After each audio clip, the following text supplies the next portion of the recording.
नमामि संस्कृतम दोस्तों, मीमांसा संस्कृत प्लेटफॉर्म पर आप सभी लोगों का हार्दिक अभिनंदन है।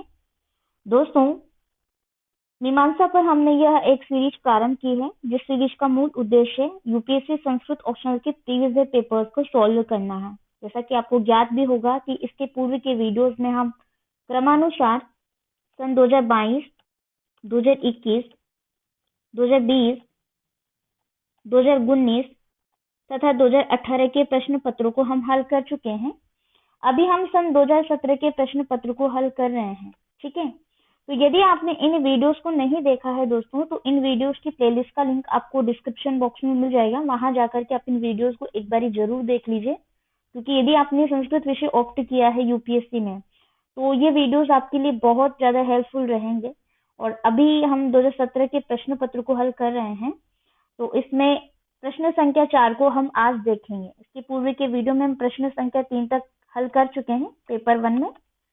ठीक है, तो इस प्रश्न को प्रारंभ करने से पूर्व मैं आपको यह बता देती हूँ कि यह संस्कृत साहित्य के इतिहास से संबंधित प्रश्न होता है। इसमें मूलतः रामायण, महाभारत इत्यादि से संबंधित प्रश्न तो होते ही हैं, किंतु साथ ही ऐसे कि कवि हो गए, कवि की कृतियां जैसे कि महाकाव्य से संबंधित प्रश्न, नाटकों से संबंधित प्रश्न इसके अंतर्गत पूछे जाते हैं। ठीक है, तो 2017 में किस प्रकार से प्रश्न पूछे गए हैं और किस तरीके से इनको आंसर करना है, लिखना है, यह आज के वीडियो में हम जानेंगे।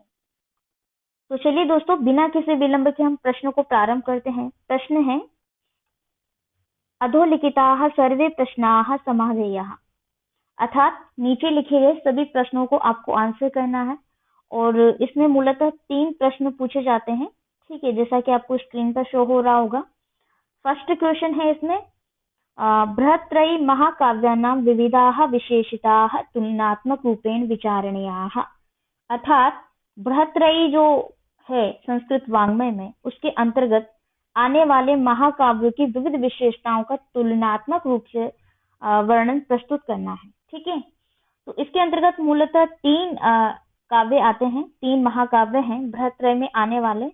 वो हैं, आप क्रमानुसार देखिएगा। प्रथम है किरातार्जुनीयम, महाकवि भारवी का।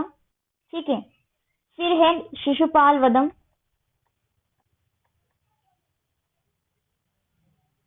शिशुपाल वधम महाकवि माघ का की रचना है।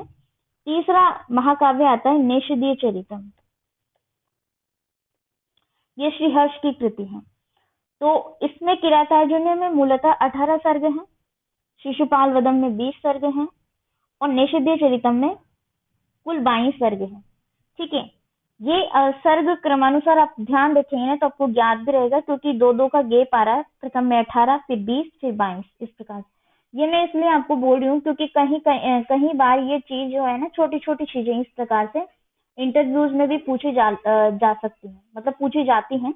तो इनका आपको ध्यान रखना है। यदि जो आपके पाठ्यक्रम में ग्रंथ है, महाकाव्य है या नाटक है, तो आपको ज्ञात होना चाहिए कौन से महाकाव्य में कितने सर्ग हैं और कौन से नाटक में कितने अंक हैं। ठीक है, तो ये मैंने आपको सामान्य बात बताई है इन ग्रंथों से संबंधित। अब इनमें क्या तुलनात्मक रूप से आपको वर्णन प्रस्तुत करना है। फर्स्ट समानता तो मैं आपको इन तीनों ग्रंथों की ये बता देती हूँ कि तीनों ग्रंथ ऐसे हैं जो महाभारत से इनकी कथा वस्तु ली गई है। ठीक है, महाभारत के किसी छोटे से प्रसंग को विस्तृत करके इन महाकाव्यों में लिखा गया है अन्य अन्य कवियों के माध्यम से। जैसे कि किरातार्जुनीयम में हम कथा वस्तु देखें, तो ये किरातार्जुनीयम, जैसा कि आपको ज्ञात होना चाहिए, ये वन पर्व से संबंधित है। ठीक है, ये महाभारत का ही एक प्रसंग है। और शिशुपाल वधम सभा पर्व से संबंधित दृश्य इसमें बताया गया है। ठीक है, हालांकि इसके पूर्व में और भी दृश्य देखने को मिलता है, वो मैं आपको बताऊंगी। और नेषदीय चरितम जो है, नलोपाख्यान इसकी कथा वस्तु से संबंधित है, या इसका एक प्रसंग है जिसमें नल तथा दमयंती की कथा बताई गई है। ठीक है, इनकी प्रणय कथा बताई गई है। तो ये मतलब जहां जहां से ये प्रसंग संबंधित है, इनकी कथा वस्तु संबंधित है, ये याद रखिए आप। वन पर्व, सभा पर्व, नलोपाख्यान। देखिए, किरातार्जुनीयम में क्या कहा गया है कि इसमें मूलतः ये राजनीति प्रधान नाटक है, राजनीति पर आधारित है, जिसमें युधिष्ठिर द्वारा वनेचर को भेजा जाता है दुर्योधन की राज व्यवस्था देखने के लिए। इसमें मूल उद्देश्य तो यही है इस नाटक का, यानी कि मेन जो पॉइंट है वो ये है कि अर्जुन को पाशुपति अस्त्र की प्राप्ति होना। तो वो शिव का, यानी कि शिव का किरात वेश में आकर के अर्जुन के साथ में जो युद्ध होता है वो इसका केंद्र बिंदु है। अर्थात किरात और अर्जुन, इन दोनों के नाम को मिलाकर के किरातार्जुनीयम ये बनता है महाकाव्य, और इसी के नाम से इस महाकाव्य को जाना जाता है। अतः यही इसका केंद्र बिंदु है। हालांकि राजनीति पर आधारित है, क्योंकि जो अर्जुन है वो भी तपस्या कर रहे थे, तो वो अस्त्र की प्राप्ति के लिए कर रहे थे। ठीक है, ठीक है, पाशुपति अस्त्र की प्राप्ति के लिए वो तपस्या कर रहे थे पर्वत पर। तो वहीं पर उनकी परीक्षा लेने के लिए भगवान शिव ने वेश बदल करके उनकी परीक्षा ली, तथा उनको जो भी वो कर रहे थे आराधना वो उनको दिया। ठीक है, इसका प्रथम देखें तो किरातार्जुनीयम में, जैसे कि प्रथम सर्ग में आप देखते हैं, द्वितीय सर्ग में देखते हैं द्रौपदी द्वारा उल्हाना देना युधिष्ठिर को, भीम की इसमें विशेषताएं बताई गई हैं। ठीक है, तो काफी सारी चीजें हैं। किरातार्जुनीयम का जो प्रथम श्लोक है वो श्रीह शब्द से प्रारंभ होता है, और इसी प्रकार से हम कह सकते हैं कि शिशुपाल वधम भी, चूंकि महाकाव्य महाभारत से ही संबंधित है, इसका भी प्रथम श्लोक श्रीह शब्द से ही प्रारंभ होता है। कहीं ना कहीं ऐसा कहा जाता है कि जो शिशुपाल वधम के रचयिता हैं, ठीक है, महाकवि माघ, उन्होंने कहीं ना कहीं भारवी का अनुकरण तो किया ही है। तो ये देखने को मिलता है, मतलब उन श्लोकों से ऐसा ज्ञात हो जाता है। शिशुपाल वधम में क्या कथा बताई गई है वो आप देखिए कि शुरू शुरू में प्रथम सर्ग में देखते हैं। तो अब जैसा कि हिरण्यकश्यपु है, तो हिरण्यकश्यपु के और भी जन्म हुए हैं। तो पहले वो रावण और जो भी था कुंभकर्ण इत्यादि बना, दोनों भाई थे। उस प्रकार से इनका तीसरा जन्म होता है, जिसमें ये शिशुपाल के नाम से जाना जाता है। यहाँ पर जो श्री कृष्ण है, इनके हाथों इनकी मृत्यु होती है, मतलब तीनों ही अवतारों में। तो ये शिशुपाल महाभारत में जो आए हैं, इनकी मृत्यु का समय जब निकट आ जाता है, तो इसी प्रसंग में देवराज इंद्र जो है संदेश के लिए नारद मुनि को पृथ्वी लोक पर भेजते हैं, और देवराज इंद्र का संदेश लेकर के नारद जी पृथ्वी पर प्रवेश करते, मतलब पृथ्वी पर आते हैं और श्री कृष्ण से भेंट करते हैं। श्री कृष्ण को बताते हैं कि शिशुपाल के वध का समय निकट है, मतलब कि वो समय आ गया है कि अब दुराचारी शिशुपाल का वध होना चाहिए। अतः उनकी मंत्रणा होती है, मतलब वहां पर बात होती है। उसके पश्चात वो मंत्रणा करते हैं श्री कृष्ण बलराम से उद्धव। ठीक है, तो उद्धव, बलराम तथा श्री कृष्ण के मध्य में फिर मंत्रणा होती है, और फिर निश्चित होता है कि जो उद्धव जी ने उपाय बताया है उस उपाय को ग्रहण करते हुए उसी प्रकार से श्री कृष्ण अपनी क्रिया करते हैं। ठीक है, तो ये शिशुपाल वधम का जो मैंने फर्स्ट कहाँ से शुरू होता है वो आपको कथा वस्तु बताई है। अंत में यही है कि शिशुपाल का वध हो जाता है श्री कृष्ण के हाथों।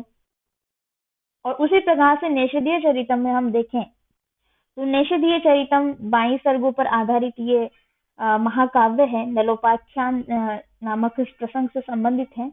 इसमें मूलतः नल तथा दमयंती के प्रणय का प्रसंग निहित है, और ये कह सकते हैं कि दोनों एक दूसरे के प्रति आकृष्ट हो जाते हैं, जबकि दोनों ने एक दूसरे को देखा भी नहीं होता है, क्योंकि देखा भले ही नहीं है, लेकिन एक दूसरे के विषय में प्रशंसा सुनी है अन्य अन्य जो मार्ग में जाने वाले लोग होते हैं उनके माध्यम से। ठीक है, तो ये इसमें आपको देखने को मिलेगा। ये मैंने थोड़ी थोड़ी आपको कथाएं इसकी बताई हैं, आपको मतलब एक स्टोरी पता होनी चाहिए।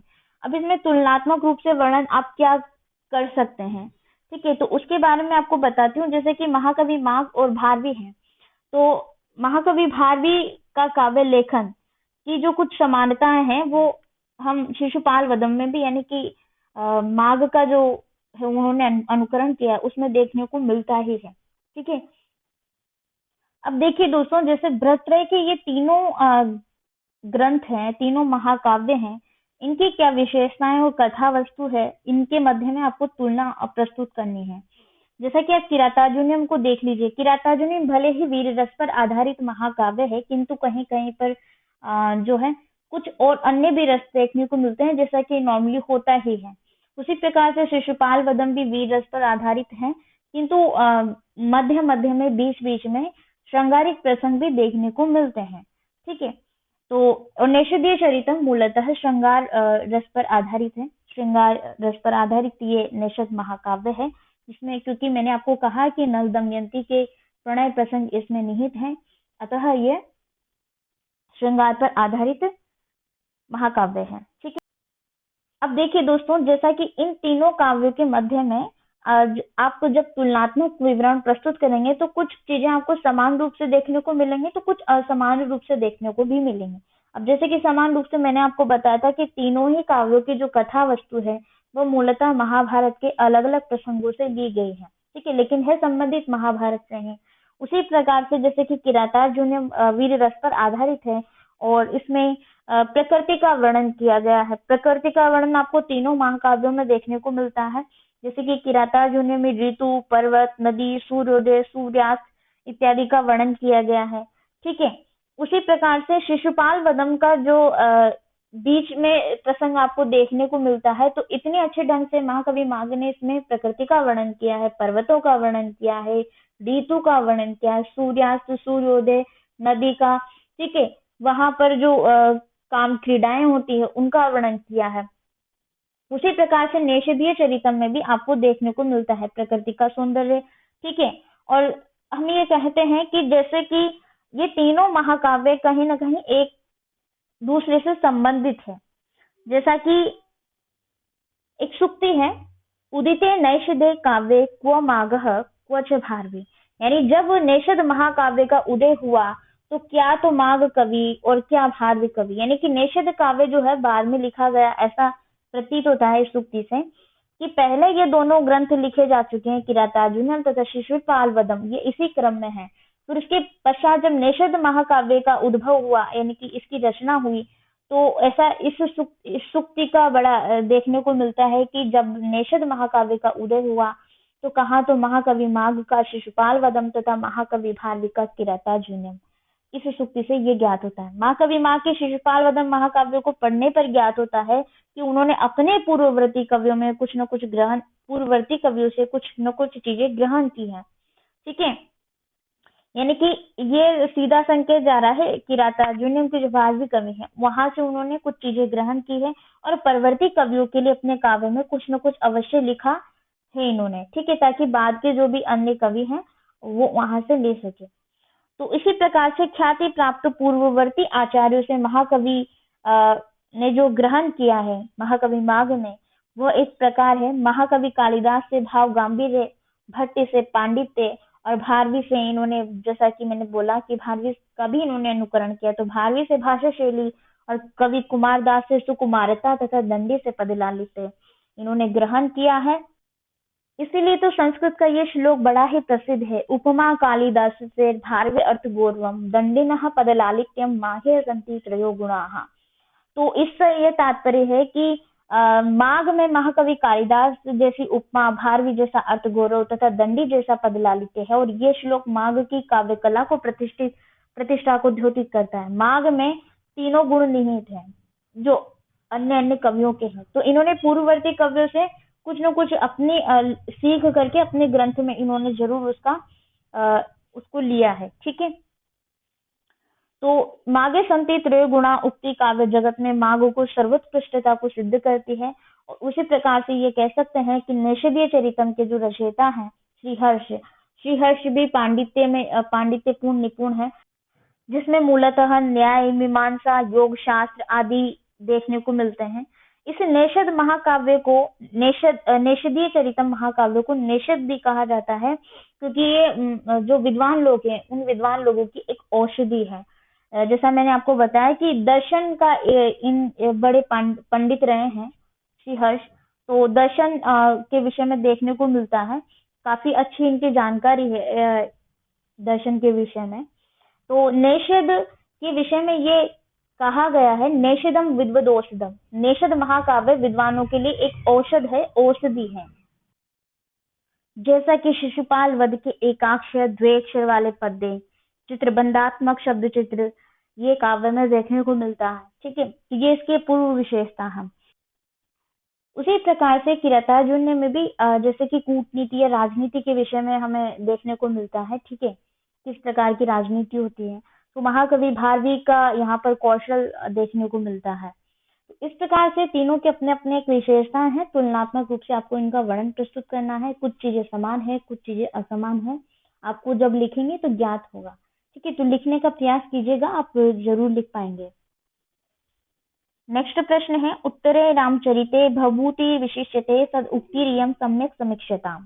यह उक्ति है उत्तरे रामचरिते भवभूति विशिष्यते। इसका तात्पर्य यह है कि उत्तर रामचरितम नाटक में महाकवि भवभूति की जो विशेषताएं बताए गए हैं या जो देखने को मिलती हैं, वो इस उक्ति के माध्यम से आपको इस प्रश्न के अंतर्गत प्रस्तुत करनी है।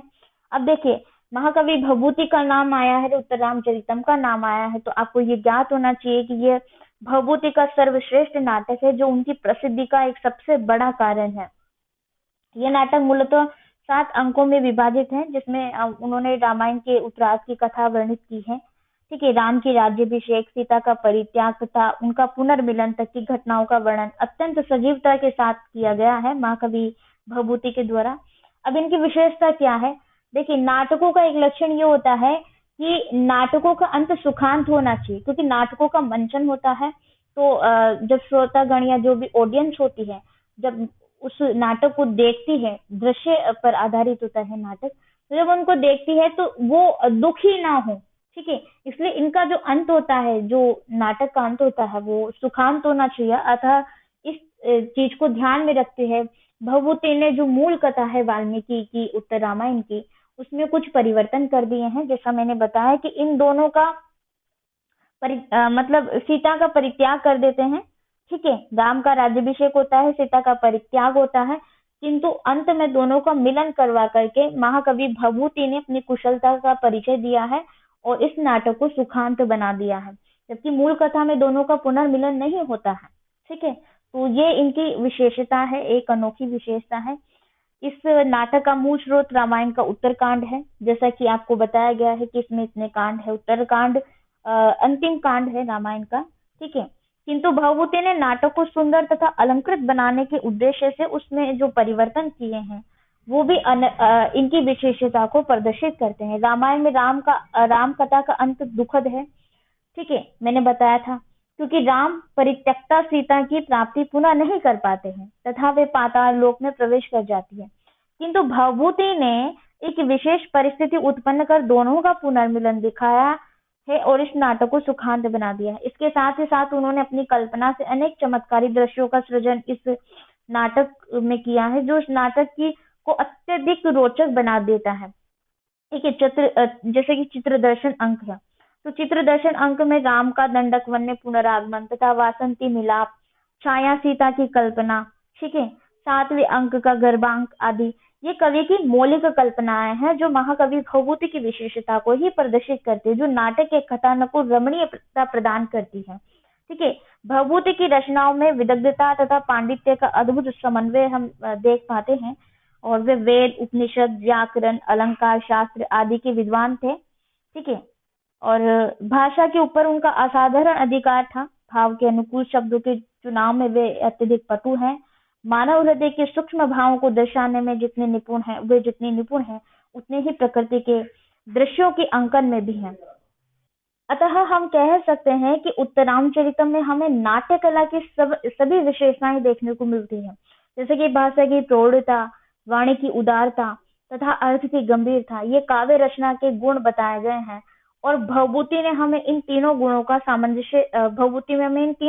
सामंजस्य देखने को भी मिलता है।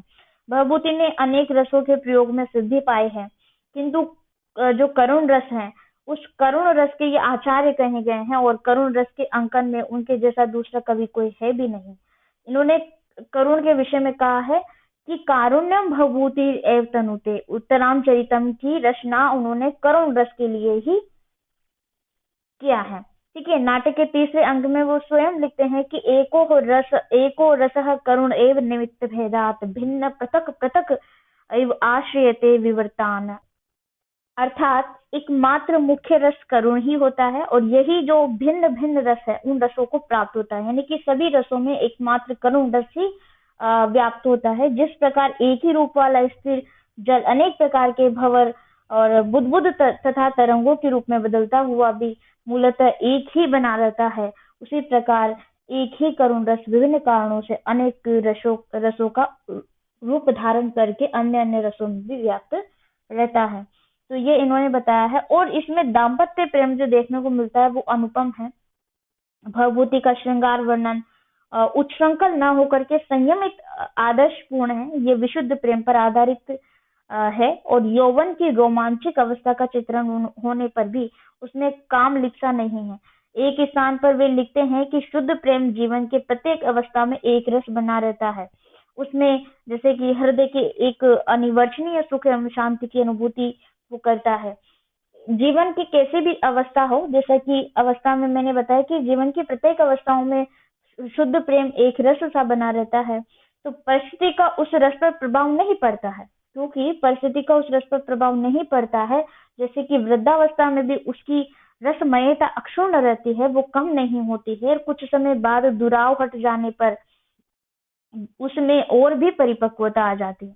तो ऐसे कल्याणकारी पवित्र दाम्पत्य प्रेम की प्राप्ति सौभाग्य से ही होती है। और ये हमें जो दर्शन देखने, ये चित्रण प्रस्तुत किया गया है महाकवि भवभूति के द्वारा उत्तरामचरितम में देखने को मिलता है। ये महाकवि भवभूति की एक अनोखी विशेषता है जो इसी ग्रंथ में या इसी नाटक में हमें एक ऐसा अनुपम प्रेम देखने को प्रदान करती है, दिखाती है। ठीक है, इसके विषय में इन्होंने स्वयं लिखा है कि अद्वैतम सुख दुखयोर अनुगतम सर्वास्व अवस्थासु यत विश्रामो हृदयस्य यत्र ज्वरसा यस्मिन् हार्यो रसः। इस प्रकार से भवभूति का प्रेम चित्रण दाम्पत्य जीवन से संबंध रखता है और इसी कारण वह पवित्र एवं गंभीर है। आदर्श दंपति प्रेम की परिभाषा देते हुए भवभूति स्वयं लिखते हैं कि यह वह प्रेम है जिसमें पति पत्नी को परस्पर सच्चा मित्र एवं बंधु माना जाता है, यानी कि वो आपस में एक अच्छे मित्र होते हैं। उनका समस्त जीवन, उनकी सभी इच्छाएं तथा समस्त संपत्ति एक दूसरे के लिए ही होती है। इसीलिए तो कहा है उन्होंने कि प्रेयो मित्रम बंधुता वा समग्र सर्वे कामाः शेवधि जीवितम वा। ठीक है, तो इस प्रकार भवभूति संस्कृत साहित्य में कालिदास के स्तर के नाटककार है। कालिदास से लेकर भवभूति तक का समय जो नाट्य साहित्य के विकास का स्वर्ण युग माना जाता है। और भवभूति की अनुपम कृति उत्तरामचरितम में भवभूति की अनोखी विशेषताएं हमें देखने को मिलती है। तो आप इस प्रकार से इसके बारे में मतलब आप अपने तरीके से लिखने का प्रयास करेंगे ना, तो आप लिख पाएंगे इस लेक्चर को देखने के बाद। ठीक है, नेक्स्ट प्रश्न है बाण काव्य विषय बाणोचिष्टम जगत सर्वम इति भणेति विमर्शनीया। अर्थात बाणोचिष्टम जगत सर्वम जो उक्ति है, इसका तात्पर्य है कि बाण उच्छिष्ट, बाण की झूठन मात्र है। क्या? जगत। तो कह रहे हैं कि जगत सर्वम यानी कि समस्त संसार बाण की झूठन मात्र है। बाण का जो विशेषताएं हैं, बाण की जो कला है, बाण का कौशल है, वो इनकी कृति कादम्बरी में देखने को मिलता है। ठीक है, किस प्रकार से इन्होंने अपनी काव्य कला को प्रस्तुत किया है, कवि कौशल को प्रस्तुत किया है, वो हमें कादम्बरी से ज्ञात होता है। तथा हर्षचरितम में भी इन्होंने लिखा है, वहां से भी हमें इनके विषय में जानकारी मिलती है। ठीक है, तो बाणोचिष्टम जगत सर्वम, इस सूक्ति का तात्पर्य यही है कि समस्त संसार बाण की झूठन मात्र है। मतलब इन्होंने ऐसा कार्य कर दिया है समस्त संस्कृत साहित्य जगत में कि सारा जो भी साहित्य है, बाद के जो भी रचनाकार हुए हैं, वो समस्त, ये ऐसा कहा जा सकता है कि सारा संसार का तात्पर्य यहाँ पर संस्कृत साहित्य जगत से है। ठीक है, तो उसके उनका झूठन मात्र है, क्योंकि ये ऐसा लिख गए हैं, ऐसा इन्होंने लिख दिया है। जैसे कि अब मैं आपको एक उदाहरण देती हूँ कि कादम्बरी इन्होंने लिखा है, तो कादम्बरी में इन्होंने छोटी छोटी चीजों का एक विस्तृत रूप से चित्रण प्रस्तुत किया है। जैसे कि इसके 2-3 भाग हैं, कथा, मुख्य और मूल भाग जो है, फिर उत्तर भाग। उस प्रकार से एक इसका अंश छोटा सा प्रसंग है। कहीं अन्य जो भी पाठ्यक्रम होते हैं कॉलेजेस के या इनके, तो वहां पर भी ये देखने को मिलता है। एक प्रसंग आता है महाश्वेता वृतांत के नाम से, तो उसमें महाश्वेता का जो चरित्र चित्रण इन्होंने प्रस्तुत किया है, या महाश्वेता के एक एक अंग का महाश्वेता के वस्त्रों का, उसके बालों का, उसकी माला का, ठीक है, वहां की वो जो अर्चना कर रही थी शिव की, वो कुछ गा रही थी, ठीक है, भजन गा रही थी। तो वहां फूल रखे हुए हैं उस प्रकार से, और शिव जी की राख लगी हुई है। तो वहां जो उन्होंने चित्रण प्रस्तुत किया है, छोटी छोटी विस्तृत, छोटी छोटी चीजों को विस्तृत ढंग से प्रस्तुत किया है। तो ये इनकी विशेषताएं हैं महाकवि बाण की। और ये प्रश्न आपसे इस तरीके से भी पूछा जा सकता है कि महाकवि बाण की गद्य विशेषताएं बताइए, ठीक है, क्योंकि ये गद्य कृति है, कादम्बरी इनकी, और ये गद्य कवि हैं, गद्य के कवि ऐसा कहा जाता है। अतः संस्कृत साहित्य के गद्य काव्य प्रणेताओं में बाणभट्ट निर्विवाद रूप से सर्वश्रेष्ठ कवि हैं। और गद्य हमारे साधारण क्रियात्मक जीवन का प्रतिबिंब होता है। प्रत्येक व्यक्ति अपनी बारीकियों से परिचित होता है, अतः श्रेष्ठ गद्य काव्य लिखना इतना आसान नहीं होता है, ठीक है। गद्य मतलब जैसे जितना आसान, जितना ढंग से पद्य लिखना होता है, उतना आसान गद्य नहीं है लिख पाना। तो इसके विषय में कहा जाता है, आचार्यों की यह उक्ति यथार्थ है कि गद्य काव्य में ही कवियों की परीक्षा होती है जो गद्य लिखता है। गद्य उनकी कसौटी है, ठीक है। ऐसा कहा गया है कि गद्यम कविनाम निक्सम वदंती, गद्य यदि कवियों की कसौटी है तो इस कसौटी पर बाणभट्ट सबसे अधिक खरे उतरे हैं। इसलिए इनको गद्य कवि, गद्य कवि या गद्य काव्य की रचना, गद्य काव्य की रचनाओं में इनका सर्वश्रेष्ठ स्थान देखने को मिलता है। बाणभट्ट की सफलता का राज उनकी अनुपम भावाभिव्यक्ति एवं कल्पना कौशल, अद्वितीय रचना शैली और ललित पद विन्यास में अंतर्निहित है, ठीक है। ऐसा कहा जाता है बाण के विषय में कि ये सरस्वती के अवतार है। बाण जो है वो सरस्वती के अवतार है। बाणी बाणो भभुव, ऐसा कहा गया है। इससे ज्ञात होता है कि ये बाणभट्ट सरस्वती के अवतार थे। बाण की कविता तरुणी के लावण्य की तरह जो नित्य नूतन रहती है और जिसका सौंदर्य क्षण क्षण दर्शन एवं पाठक को अपनी ओर आकृष्ट करता है, ठीक है। तो ये इस विषय में हम कह सकते हैं कि बाण जो है, बाण असाधारण प्रतिभाशाली गद्य लेखक है। उनकी सर्वतोव्यापिनी प्रतिभा, कल्पना कौशल और रचना चातुर्य को देखने पर यह कथन हम मतलब ये कथन सर्वसिद्ध है या सत्य ही है कि बाणोचिष्टम जगत सर्वम, ठीक है।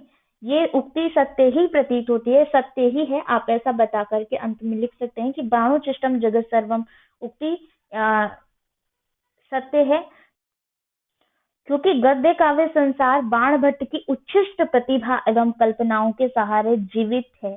परवर्ती जितने भी गद्यकार हुए हैं उन पर बाणभट्ट का स्पष्ट प्रभाव देखने को मिलता भी है, ठीक है। तो बाणभट्ट ने अपना वैसे परिचय दिया है हर्षचरितम में, और पूर्व में इन्होंने पहले परिचय अपना स्वयं के वंशजों का परिचय दिया है, एकमात्र ऐसे कवि रहे हैं, ठीक है। क्यों बाणोचिष्टम जगत सर्वम कहा गया है, आई थिंक आपको पूरी तरीके से ज्ञात हो गया होगा जितना मैंने बताया। उसी आधार पर आप लिखने का प्रयास कीजिए जितना आपको ज्ञात है, आपने अध्ययन किया है, ठीक है। तो उम्मीद करते हैं कि आज के प्रश्नों को आप जरूर से लिखेंगे, लिखने का प्रयास करेंगे। इसी के साथ में मैं अपनी वाणी को यहीं पर विराम देती हूँ। आप सभी लोगों का तहे दिल से शुक्रिया दोस्तों कि आप अंततः हमारे साथ बने रहें। नमामि संस्कृतम।